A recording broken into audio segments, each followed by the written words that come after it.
नमस्कार दोस्तों, मैं रमेश चौधरी स्वागत करता हूं आपका सुप्रीम सिलेक्शन एकेडमी। दोस्तों, इस क्लास के अंदर हम आपको बताएंगे आज संविधान के अनुच्छेद 1 से अनुच्छेद 11 के बीच किस प्रकार आप याद कर सकते हो, उसके लिए शॉर्टकट की। तो उसके अंदर हम सबसे पहले देखते हैं, एक कहानी के माध्यम से इस चीज़ को हम याद करने की कोशिश करेंगे कि किस प्रकार से हम इन आर्टिकल को एक बार में आपको याद करो और याद हो जाए और एग्जाम में क्वेश्चन सॉल्व हो जाए। तो सबसे पहले हम बात करते हैं, तो एक आईपीएस था। एक कौन था? एक आईपीएस था। कौन था? एक आईपीएस था। कहाँ का था वो? मूल रूप से पाकिस्तान का था। कहाँ का था वो? मूल रूप से कहाँ का था? पाकिस्तान का। मूल रूप से कहाँ का था? पाकिस्तान से आया। कहाँ से आया? मूल रूप से पाकिस्तान से आया। फिर वो पाकिस्तान वापस चला गया। पाकिस्तान से आया और पाकिस्तान वापस चला गया। फिर क्या वो उसने कहा कि मैं देसी आदमी हूँ। क्या हूँ? मैं देसी आदमी हूँ, तो मैं विदेश में रहूँगा। मैं देसी आदमी हूँ तो मैं विदेश में रहूँगा। तो फिर उसकी नागरिकता संसद ने ले ली। उसकी नागरिकता किसने ले ली? संसद ने ले ली। तो छोटी सी कहानी के माध्यम से आप याद कर सकते हो। क्या याद कर सकते हो? कि एक आईपीएस था, मूल रूप से वो पाकिस्तान से था, पाकिस्तान से आया और वापस चला गया। फिर उसने कहा कि भाई मैं विदेश में रहूंगा। उसने क्या कहा कि भाई मैं देसी आदमी हूं और विदेश में रहूंगा। तो सबसे पहले देखते हो आई से क्या? इंडिया। अनुच्छेद 1 हमें क्या बताता? इंडिया। अनुच्छेद 1 क्या बताता हमें? India. India that is Bharat.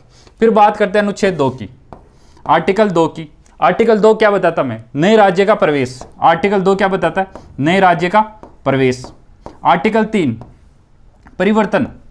Article 3 क्या बता रहा? परिवर्तन। क्या परिवर्तन? सीमा में परिवर्तन, नाम में परिवर्तन, क्षेत्रफल बढ़ा सकते, क्षेत्रफल घटा सकते।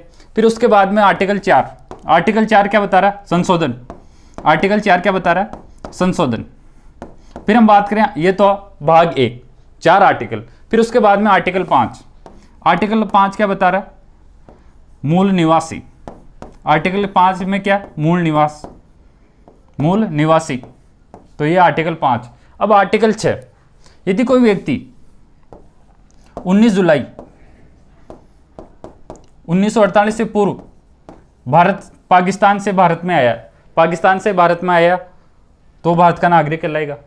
यदि उसके बाद भारत में आया 19 जुलाई 1948 के बाद, तो वो रजिस्ट्रेशन करवाएगा तो भारत का नागरिक कहलाएगा, रजिस्ट्रेशन करवाने पर।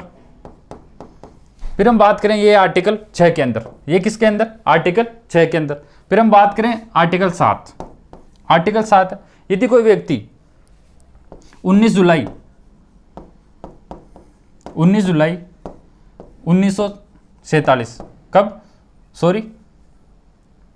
1 मार्च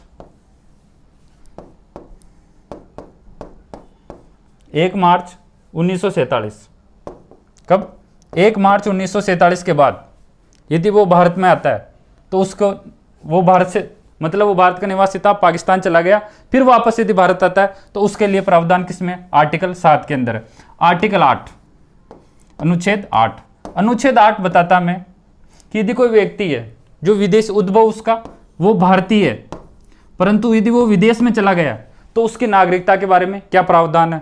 यदि कोई नागरिक भारतीय नागरिक है तो किसी दूसरे देश की नागरिकता उसने ले ली है तो उसकी नागरिकता स्वतः खत्म हो जाएगी। यह आर्टिकल हमें बताता है 9। आर्टिकल 9 क्या बताता है हमें? कोई भारतीय नागरिक है और वो किसी दूसरे देश की नागरिकता ले लेता है तो उसकी भारतीय नागरिकता स्वतः समाप्त हो जाएगी। यह आर्टिकल किसके अंदर है? आर्टिकल 9 के अंदर। आपकी नागरिकता बनी रहेगी। आर्टिकल 10 क्या रहेगी? कि आपकी नागरिकता बना रहना किसके हाथ में? संसद के हाथ में है और नागरिकता बनी रहेगी। ये कौन से आर्टिकल में? 10 के अंदर। आर्टिकल 11। आर्टिकल 11 क्या कहता है? कि नागरिकता का जो सारा प्रावधान है वो कौन करेगा? संसद। ये थे आर्टिकल 1 से 11 के बीच। तो इन्होंने हमने याद करने की कोशिश की। एक आईपीएस था, मूल रूप से कहाँ का था? पाकिस्तान से आया था। मूल रूप से कहाँ से आया था? पाकिस्तान से आया था और वो पाकिस्तान चला गया। फिर उसने कहा मैं देसी आदमी विदेश में रहूंगा। क्या कहा? कि मैं देसी आदमी हूं, विदेश में रहूंगा। तो संसद ने कहा कि आपका नागरिकता का हम देखेंगे, आपकी नागरिकता को हम देखेंगे। संसद ने क्या? आपकी नागरिकता को हम देखेंगे। तो एक बार और समझ लीजिए कि आईपीएस था तो ए से इंडिया। इंडिया की परिभाषा कौन से आर्टिकल में? आर्टिकल 1 में। आर्टिकल 2 क्या बताता? नए राज्य का प्रवेश, आर्टिकल 2। आर्टिकल 3 क्या बताता? सीमा में परिवर्तन, नाम में परिवर्तन। ये चीज कौन करता है? आर्टिकल 3।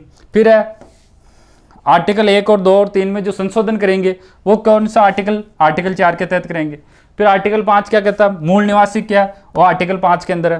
फिर आर्टिकल 6 क्या बताता कि 19 जुलाई 1948 से पूर्व जो भारत में आया वो भारत का नागरिक कहलाएगा। इसके बाद भारत में आया तो उसको रजिस्ट्रेशन करवाने के बाद ही भारत का नागरिक कहलाएगा। फिर आर्टिकल 7 कहता है 1 जुलाई 1947 के बाद यदि कोई व्यक्ति पाकिस्तान जाकर भारत में वापस आता है तो वो रजिस्ट्रेशन करवाने के बाद ही भारत का नागरिक कहला देगा। आर्टिकल 8 कि देशी आदमी जो कहीं विदेश में रहने लगे उसके बारे में नागरिकता का प्रावधान कौन सा आर्टिकल करता है, आर्टिकल 8 करता है। कोई भारतीय नागरिक जो विदेशी नागरिकता हासिल कर लेता है उसके बारे में प्रावधान कौन सा, आर्टिकल 9 के अंदर है। आर्टिकल 10 क्या कहता है कि नागरिकता बना रहना किसके हाथ में, संसद के हाथ में। और नागरिकता से संबंधित प्रावधान कौन से आर्टिकल में, आर्टिकल 11 में। तो ये था हमारे आर्टिकल 1 से आर्टिकल 11 तक। इसी प्रकार संविधान के अन्य अनुच्छेद के बारे में पढ़ने के लिए फॉलो कीजिए सुप्रीम सिलेक्शन एकेडमी। यहाँ पर आपको सभी टॉपिकों को शॉर्टकट ट्रिक बताई जाएगी जिससे आप क्वेश्चन अच्छे से सोल्व कर सके। Thank you so much.